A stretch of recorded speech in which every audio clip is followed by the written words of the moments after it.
It's the Bulls Podcast, episode 41. Hey, Chicago Bulls fans! It's time for your Bulls Podcast. Here are your hosts, Marcus Couch and Wyse Black. Welcome to the Bulls Podcast, coming to you from bullspodcast.com. This is where we bring you the latest news, reviews, rants, rumors, and opinions on the players, coaches, and front office of the Chicago Bulls. My name is Marcus Couch, and with me is my co-host, Mr. Wyse Black. Yes, sir. Man, year two for the Bulls Podcast. I am stoked, man.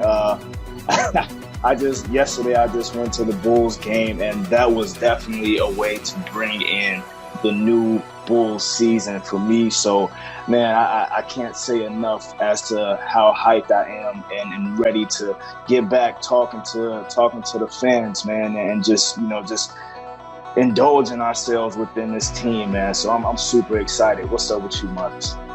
Oh, man, we got a lot to talk about in this episode, including our take on the Bulls offseason, the impressions of the Bulls after the first two preseason games, and things to watch out for in upcoming games. We'll be right back after this quick timeout. Bulls fans, remember to follow the show on social media at Bulls Podcast and at bullspodcast.com.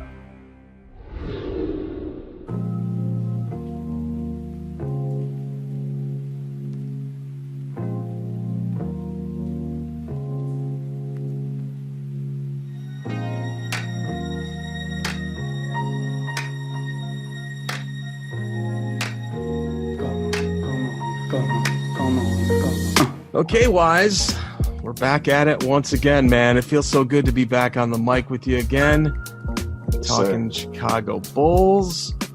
Let's talk about the Bulls offseason. It was, you and I took a bit of a break, I gotta say. Mm-hmm. It was nice. It was nice not to podcast, to just kind of focus on life stuff that was going on and, kind of dealing with life's crises as it all came together. But, man, there was a lot going on in the Bulls offseason.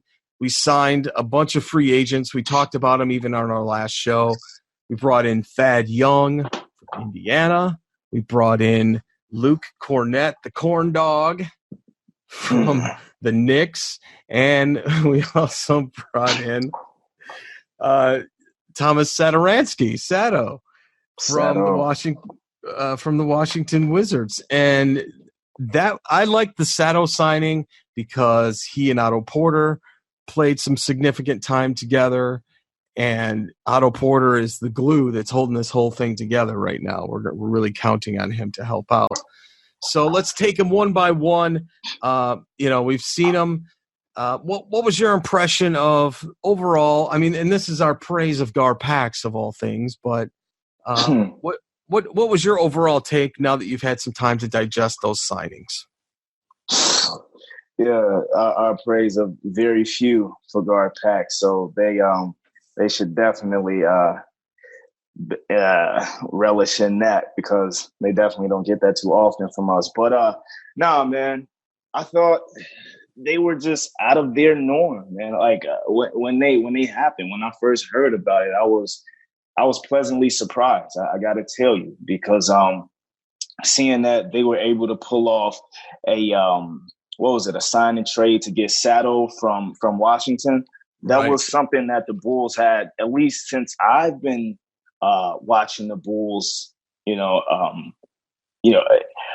Since I've been watching the Bulls so much, you know what I mean. Before I was like a hardcore fan. I mean, like, this is the first time that I've ever seen the Bulls pull off a substantial trade like that and actually not really have to give up much in return. I mean, what was it?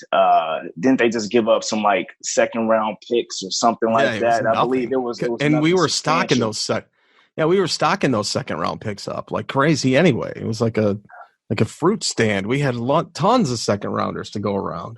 Exactly, man. And you look at what Sato was doing over there. I felt like he and Bradley Beal, they really gelled very nicely. And I don't think that Bradley Beal was too happy about Sato's leaving. So that was that was definitely an awesome deal, if you ask me. I loved seeing them pull that off, and even grabbing that from Indiana, man, the proven vet, the guy that is man, he's just a dog in the league, and everyone loves him. You know what I mean? Like, that has been killing the Bulls for years, man, especially with the Indiana Pacers. Whenever we would go up against them, that would be one of the key contributors that would, give us hell. So I really thought that them snatching him from the Indiana Pacers, and I don't think the Pacers wanted to let him go either. I think it had to do a little bit with money or something like that. But yet and still, the Bulls were able to grab him from them and entice him enough to the point where he actually wanted to play with this team. Because when you looked at him talk about it in the press conference, he actually said that, I don't know if he said it exactly, but it was said that he was offered more money from a number of different teams, but yet and still he decided to come to the Chicago Bulls because he felt like this was a team that he could come to and really help out a group of young guys in need. So, man, it just speaks to how much of a leader that Young is and how genuine of a guy that dude is. You know what I mean? Because he easily could have went and ring chased and did whatever, but as you see, man, his personality just screams contribution and give back. He wants to give back to the younger guys that are coming up in the league. And also for the Luke Cornett signing, man, I thought that was an under the radar signing. Getting him from New York, I thought that when he played against us last year, and he dropped 30 on us, albeit against a bunch of G League guys. But when I saw that, I said, yo, that dude, he has some skill. He definitely has some skill. So by the Bulls even grabbing him off of, I don't know, what was it, waivers, free agency or something like that, I thought that was a very hitty move of them as well. So, I mean, that's why in my video on YouTube, for the season ending video, I actually gave them like a B+ for their offseason signings. So I thought that they did a very good job, especially in comparison to what we would see, beforehand. So definitely hats off to Guard Packs for that at least. Yeah, in comparison to the year prior when we first started out the podcast, we're talking about Jabari Parker.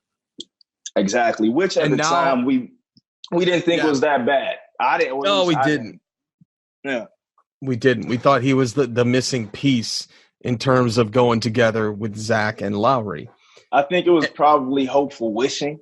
You know what I mean? Just because evidenced by, what Jabari had done and evidenced by what he said when he was on the radio station, players aren't paid to play defense and all of that stuff. I think that we were just hoping and wishing that because Jabari came home and all that he would, just, I guess, reinvent himself and become that number 2 overall pick that we all thought he would be coming out of Duke. But sadly, it hasn't happened for my man yet. Yeah.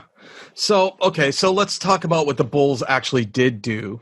If you watch that Running with the Bulls, that episode that the Bulls digital team puts out, it's really good. The last one is really in depth. You kind of get a sense of Boylan a little bit more on a personal side.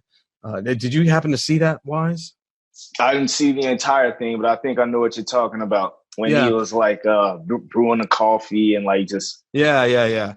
So if you're a Bulls fan, you gotta see this. It's pretty good. We'll put a link to it in our show notes. But the Bulls trained together all of September, the entire month of September.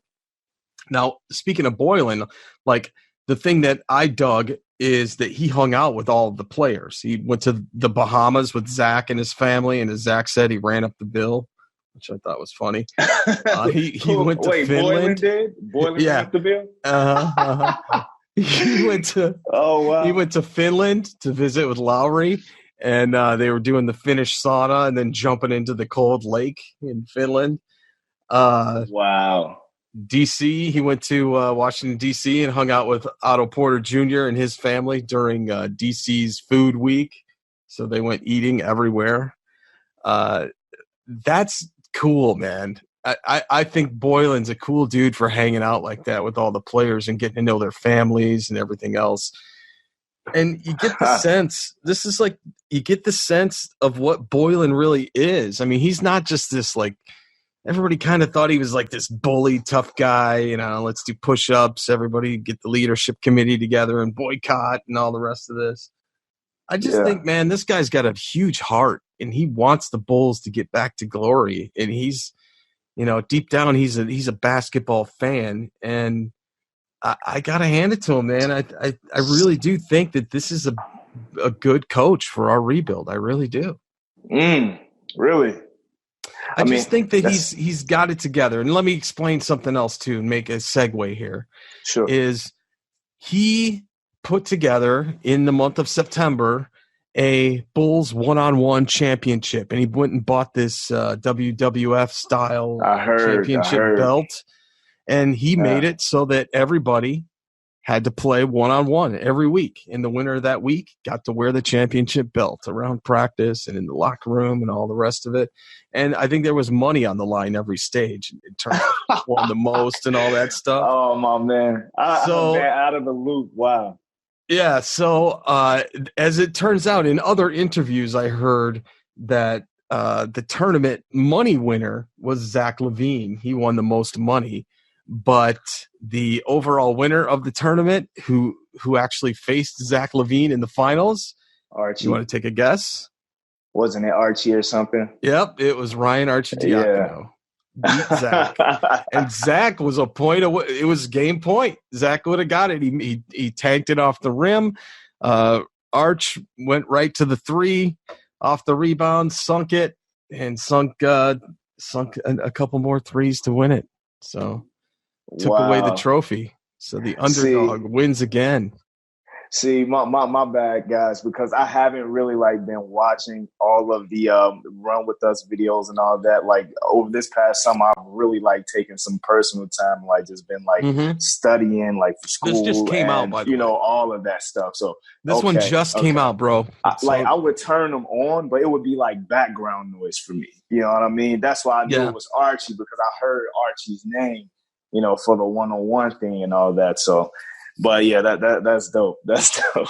But even seeing the fact that Boylen has even done this kind of thing, it just it reeks camaraderie to me. That he's definitely trying to build some chemistry with all of these guys, and I feel like that was what we were missing, especially when he first was assigned as the Bulls head coach. Clearly, that's what we were missing. With him and Zack getting into it, them nearly forming a mutiny and all of that kind of stuff.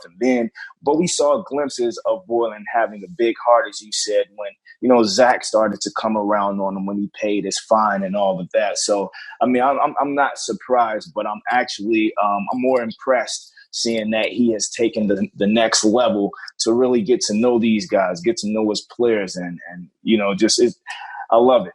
I love it. Yeah, it's awesome. And then we get the other news, which is no surprise to us. Well, Felicio, the Brazilian marshmallow, yes, he's still on the team, and he got some new glasses. And for a second, in these first two preseason games, which we're going to talk about in a minute, I thought, it looked like Felicio was really back. It's we got us a Felicio back. Rookie year Felicio. When you just jumping around dunking all the time. No such luck. Actually, Felicio gained 20 pounds. He's now 285 pounds. Ridiculous. And ridiculous. It's not a Zion 285 either. And, that's it. So, all right. Well, that's I don't know, man. What do you think? Can we cut Felicio yet? Is it time, or do we? How many? I feel like this is like the credit card bill I can never pay off. Felicio.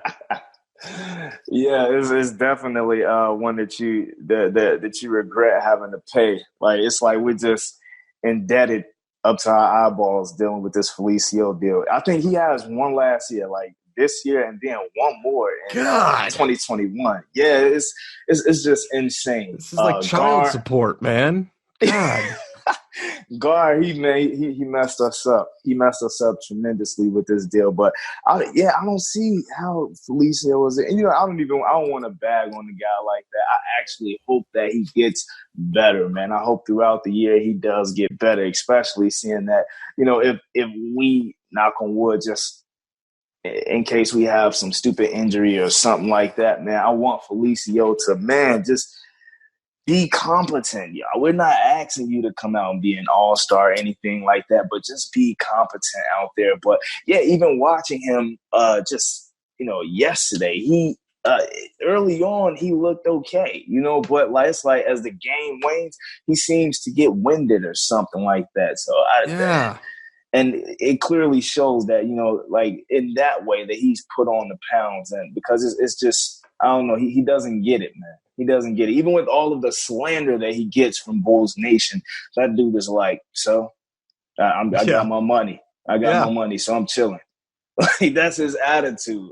Even with Gafford on board now. Gafford's like, eat your lunch, Felicio. Jeez. All this Cornett. You know what I mean? Come on, man. So, hey. Hey, you got to thank his agent, man. I need his agent to represent me on my next job interview. Seriously. No kidding, man. All right. So we're going to shift gears here a little bit, talk about the first two preseason games, and we're going to kind of start with the yawner. I wasn't really a big fan of this one. So the Bulls played Milwaukee a couple days back, and the Bulls lost 121-112. And that score is deceiving because we really weren't in this game at all. Nah. So I thought it was a decent game. Giannis is even more of a beast than he was during the playoffs last season. It seems like he's just kind of retained this MVP form, and he really showed off there. Milwaukee's kind of an interesting team because Giannis's brother is on the team now too. And then you've got Robin Lopez and his brother. Yo, how many brothers does that dude have? Because doesn't he have another brother in Dallas, Costas? Yeah, and I think there's one more coming up too. So that family's gonna be banking. Yeah, just crazy gene pool. Seriously. So Brooke and Robin Lopez are together, and it's funny because they did an interview with Brooke Lopez, and it was a media day, and they're like, so, what did you think of the offseason acquisitions, and what did you think of the summer, and what do you think the Bucks did, and all this? And he said, yeah, everything was cool that the Bucks did except for signing Robin. And so dudes are kind of capping on each other back and forth all the time, and I love it. It's what the NBA needs, man, is a little sibling rivalry on the same team. And, man, you got what? You got the Grant brothers playing around. You got the Holiday brothers playing around. You got what other brothers are there out there in the NBA? I don't know. Seems like half of them play here. Yeah, I know that there are a few more. You got the Shai Gilgeous-Alexander cousin. We just played him yesterday with New Orleans. I believe his last name is Walker, Alexander Walker. Yeah. And you're not going to have any Ball brothers else in the NBA except for Lonzo. Nah. You crazy. You crazy. Yeah? Shorty is coming. LaMelo? Yeah. What's his LaMelo? He's coming. Like they're talking about him being one of maybe a first-round draft pick. The first round pick. Yeah. Who's saying they're talking about him going number one. Nah, man. I'm pretty sure of him too. But nah, man, just the beat writers and sports analysts and all of that, man, they're praising the kid right now. But I mean, yeah. All right. So anyway, let's get back to the game here. Kind of went off the rails. Yeah, a little bit. Okay, so nothing really surprising. Zach LaVine, he played 22 minutes, got 16 points. Otto Porter Jr. just 5 points, so he kind of didn't really show up. Thad Young and Satoransky made their appearances, but Thad with 4 points, Satoransky with 2 points. Kobe White, though, let's talk about the Kobe. Man, oh man, that guy, I love him. I don't know what it is about him. He stumbles around like crazy. He's got a weird dribble. It's high. I don't know, man. He's just got this unorthodox, weird style. Yeah. but the results are there. And I loved how he played in game one. He played 25 minutes, got 12 points, only 2 turnovers, which was pretty cool.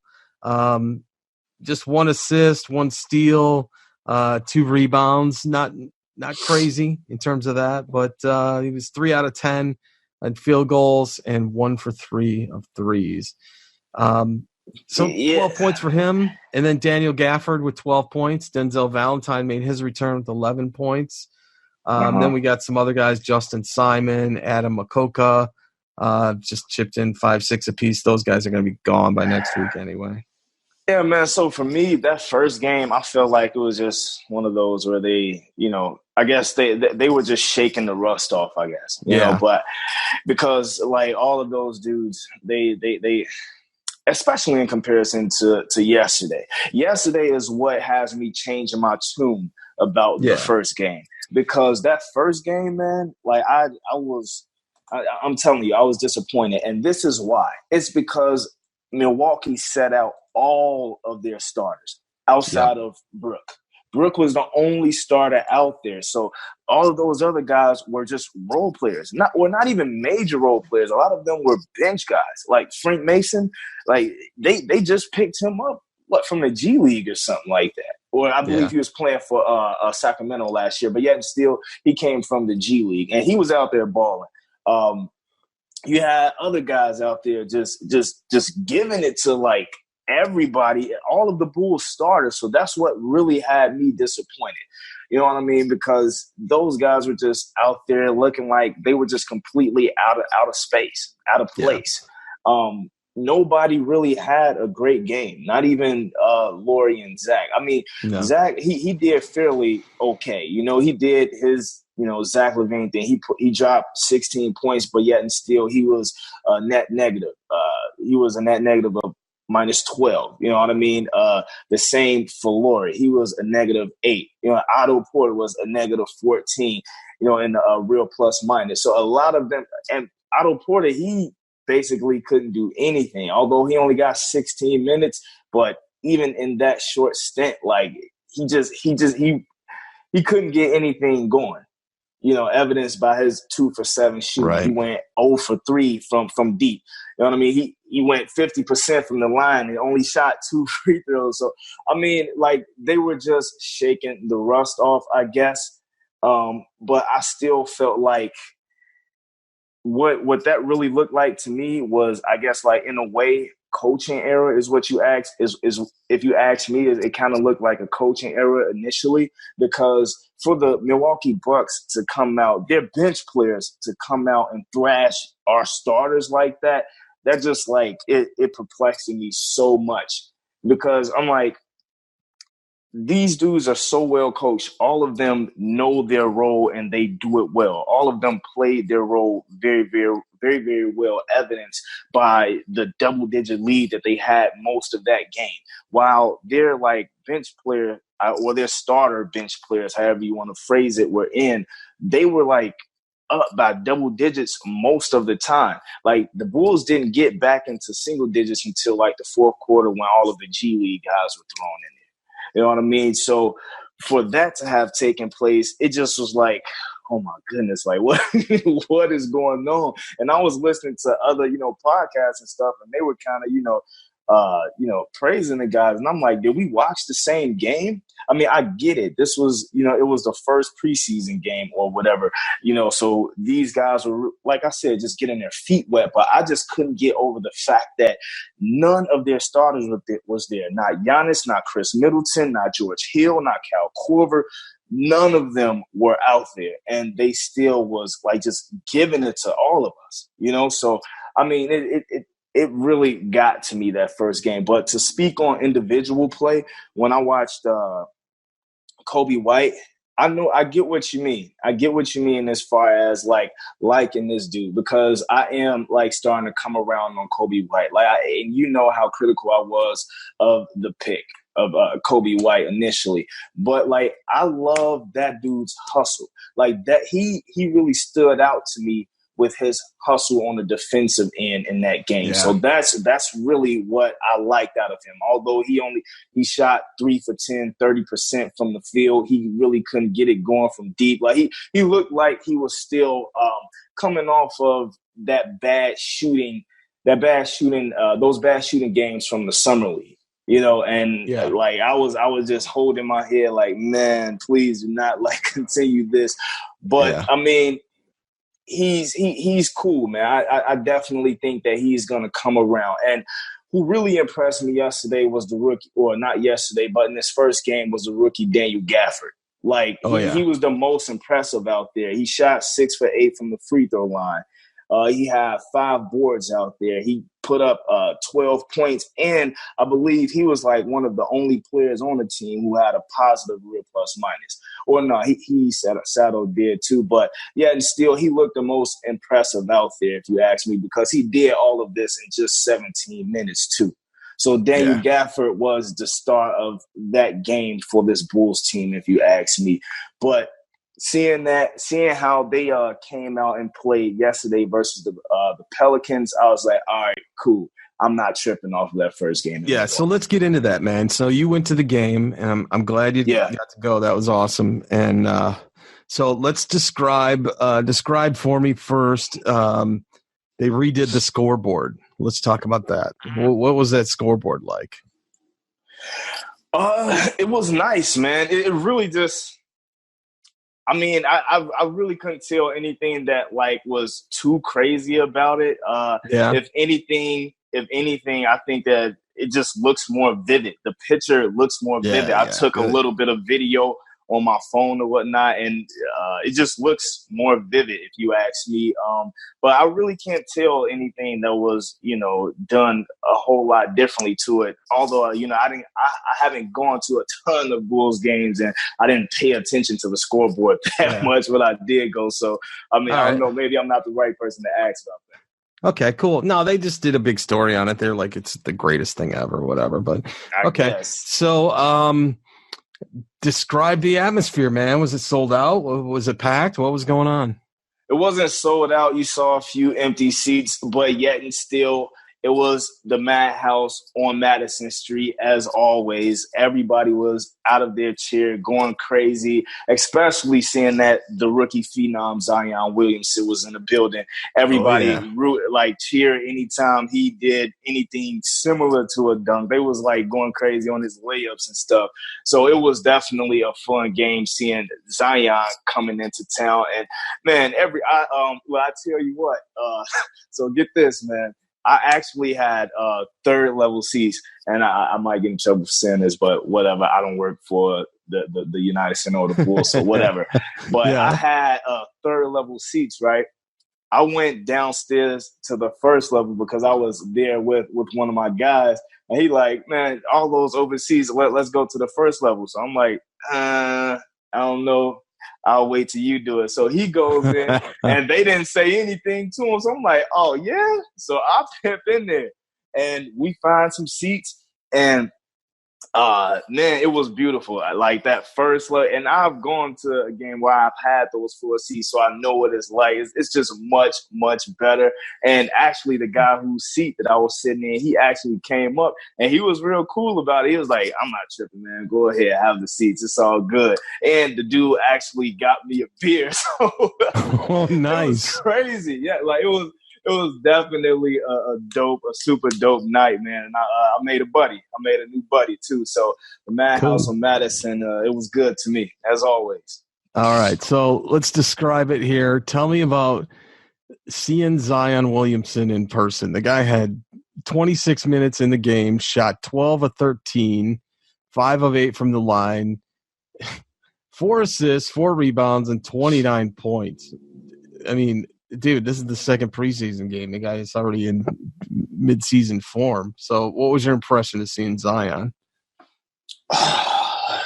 You got to see him up close. You got to see him up close, man, just to get a real understanding of how massive that dude is. Like, he is a freaking tank, and he's out there handling the ball like he's AL almost. Like, because I'm telling you, like Lloyd just he couldn't stick him, man. He couldn't really handle him. I saw Zion do this like in and out dribble move and come back left and like just laid it in something nice. And I was like, oh my God, this dude, he's the real deal. Zion is the real deal. And yeah, that leaping ability, that's, man, it's just beautiful. See, he did a 360 dunk all vertical. Yeah, like, and that wasn't even a fast break. It wasn't a fast. It was a put. It was a not a tip in, but it was just a regular dunk. You know, I believe he caught a loose ball and he just did a 360 dunk like right under the rim. I'm like, right, dude, really? You showing off? Up. You just showing off? So, man, Zion, I'm still mad that we couldn't get him. I'm telling you, because it would be a beautiful thing to see with him paired with Laurie and Zack, man. It was surreal. It was definitely surreal. Because putting him with Lonzo Ball, Brandon Ingram, he ain't gonna win a ring. No way. He doesn't have the cast. There's no way. You don't think so? Hey, no. Look, man, Zack had BI on lock. Zach LaVine's defense, that game was something to see. Like, I loved Zach's defense that game. He played excellent help defense, and his one-on-one defense was stellar. So while everybody gets on Zach, and I actually got on him in that first game because, dude, he was getting lost sometimes.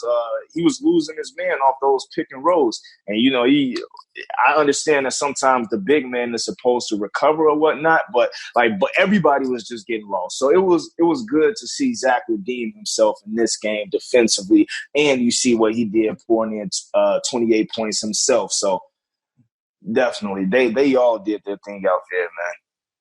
Yeah, and it was kind of wild to see Zion just beating up Lowry. It's like your little brother's getting picked on, you know. To be fair to Laurie, he wasn't the only one guarding him. But I mean, everybody who stepped up just got babied. I mean, they got manhandled by the dude. So I mean, it's not much that you can really say. That's why I was saying, like, with the Luke Cornett thing, I think let's get into Luke Cornett really quickly, because he really impressed me. Like, you look at what he did out there. He had 9 points. He knocked down the triple. He went 4 for 7 from the floor. He was out there playing pretty nice defense too. But like I said, you know, he really couldn't contain Zion, but no one could. But outside of Zion, he really held his own. I thought that the team overall held their own. When our starters are in there, nobody outside of Zion Williamson could get off. So the team as a whole playing help defense, man, it was a beautiful thing to see, man. No kidding. Tomas Satoransky, he played some really good ball out there. 11 points, 8 assists, 5 rebounds. Come on, man. Like, we couldn't have asked more. And then Otto Porter guys yesterday. Otto Porter Jr. came back in game 2, got 16 points, 8 assists, 7 rebounds. Nearly a triple-double. In 22 minutes. That was awesome. Mm-hmm. He's back. He's back, baby. Seeing Thad Young whip that behind-the-back pass for 3 was something to see. That was nasty. I got on my seat for that one. Seeing some really, really nice reads from Kobe White. I was about to mention that too. Did you see when Kobe White gave dude the step back? Like, he faked like he was going to take a jumper, but then he put the ball back on the ground, went around him, and then went to the cup and did a pump layup over a big man. I was like, that was crazy. I got you, Kobe. I'm with you. He ain't no slouch, that man. was nice. Kobe White is no slouch. He was named Mr. Basketball in North Carolina. He's the only one to break Michael Jordan's North Carolina scoring record, and he did it in 2 years. He's no sucker, man. And as Boylan said, this kid can ball, and he can ball crazy. And now this is something worth bringing up, man, which is the system Boylan's got. You can see now why it's really not a logjam in point guards. Man, I think we're one Chris Dunn away from having the perfect rotation. As far as I think Chris is gone soon. Speaking of Chris, oh my goodness, I'm looking at his stat line right now. Yeah, 23 minutes, 2 points, 5 assists, 5 rebounds. All defensive, no offensive rebounds. 4 turnovers. That's the number that stood out to me. 4 turnovers. So, I mean, man, Chris, and then like he couldn't make a bucket either. So like I felt really bad out there for Chris, man. You could tell he looked super frustrated. And even being in the lineup with Kobe White, like when I thought that Chris Dunn would actually fare better at least coming off of the bench. You know what I mean? Yeah. Being in that second unit with the rest of those guys. Because, I mean, last year, you saw it. Like, when he was getting the starting lineup, I thought that it was Zach LaVine that was really getting in his way. Because most of the time when Zach LaVine would play, that's when Chris Dunn would shine the brightest. But yesterday, being out there with the second unit, I mean, he didn't show up. He didn't show up. And it's not like he didn't have enough time to go to work. It's just, he didn't prove himself. So, definitely doesn't look good. All right, so let's preview upcoming games so we can close this out here. We got Friday the 11th, Bulls at Pacers, Thad Young's homecoming game. Who you got picked on that? I guess it doesn't matter yet. It's preseason. We don't care. We got Not Sunday really. the 13th, Bulls at Raptors. We'll see if they still got it without Kawhi Leonard. I bet they still got some gas in the tank. And Thursday, October 17th, Bulls at Atlanta. It's going to be the Jabari Parker revenge game. I can't wait to watch that one. They got Vince Carter, they got Trae Young, they got Cam Reddish, and they got DeAndre Hunter. That one's going to be a really good one to see those guys grow. You know, I can't wait to watch it. I want to see what Cam going to do. Yeah. You know, that was my man. That's who I wanted the Bulls to grab. I haven't even been keeping up with them in there. I think the Atlanta Hawks already played maybe 1 or 2 preseason games. Yeah, I haven't heard much about Cam Reddish, but I want to see what he's gonna do. I hope he Marcus Morris got in a fight. It was funny. Man, that dude. All right, he's silly. All right, we're going to close it out, man. So if you want to find Wyse Black on social media, go on Twitter, radical_creator. Same with Instagram, radical_creator. And look for Wyse Black on YouTube. Me, you can find on Twitter at Marcus Couch, Instagram at Marcus Couch, everything show related at Bulls Podcast. Wyse, closing thoughts on episode 41? Oh, man, it's a beautiful thing, man. I'm glad to be back. I'm glad to be, talking about a new Chicago Bulls team that actually looks like it has some promise. You know what I mean? I'm just having fun, man, and I want to have even more fun than I did last season. So, guys, I hope you all enjoyed hearing us ramble, because that's really all we're doing, man. We're just talking about our love for the Chicago Bulls, and that we just hope that you guys liked it as much as we did. So that's pretty much it, guys. Peace and love. All right, man. Until next time, thanks for listening, everybody. Go Bulls. Go Bulls. Hey, Bulls fans. This is your Bulls championship announcer, Ray Clay, saying so long, everybody. Go Bulls.